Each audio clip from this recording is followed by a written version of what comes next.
Richard from California. In Matthew chapter 24, verses 40 through 41, and Luke chapter 17, verse 34 through 36, which one is taken first? Is that Satan's doing? Most people that I ask want to be taken first. It shows you how they are so confused and cannot read.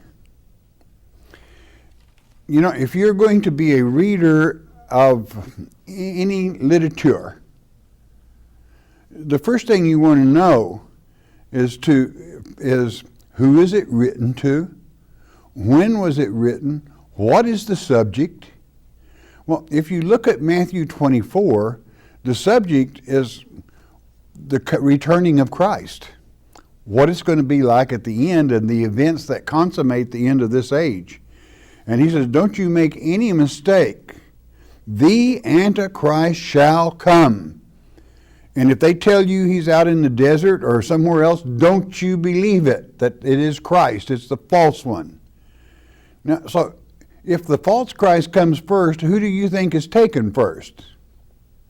Especially in that same Matthew 24, it will tell you it's going to be just like it was in the days of Noah. They're going to be giving and taking in marriage with the fallen angels.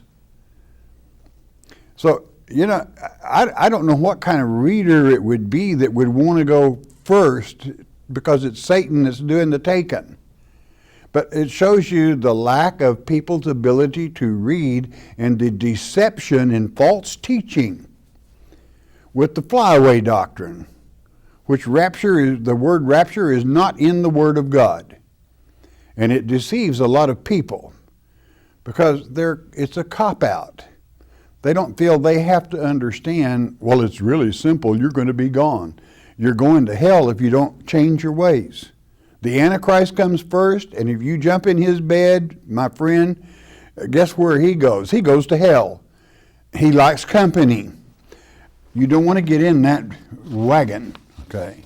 So naturally, a child, you know, using the art of reading, knows certainly they don't want to be taken by the Antichrist before the true Christ returns. This is why it says in that same chapter, woe to those that are with child when I return. He uses that pregnation in a spiritual sense. There's no sin in a mother carrying a child in her womb. But for the bride, the virgin bride spiritually that Christ wants to accept when he returns hasn't been hankying around with the false Christ and has already been impregnated with his lies and deception and is even doing his work, nursing it along. That's what it means. So God gives us every indication that you don't want to be that one taken first because they're going to hell. Jack from